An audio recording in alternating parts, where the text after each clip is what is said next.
I know we've talked about booby traps. This is an integrated home security system. And let's say a burglar who intends to burgle. He shows up, he starts going, ooh, this is nice. Slice, cuts his finger off. Theft deterrent. It's like, you keep your grubby hands off my house, you got it? Unless you want to pull back a nub. How are we looking on our brick slope? Let's see. Oh, negative. In every sense of the word. Negative slope.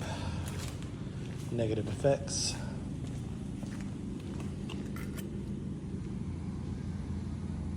Dead even.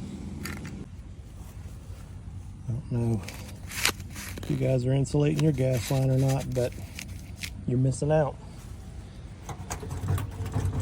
They're all supposed to do that. It's important to caulk your windows, even if it's tight to the brick. And here you can see that they've done that. And what that does is that keeps water out. So like there's nowhere that water could get in there. I like that. It's good. Same thing on this side of the house. It is perfect.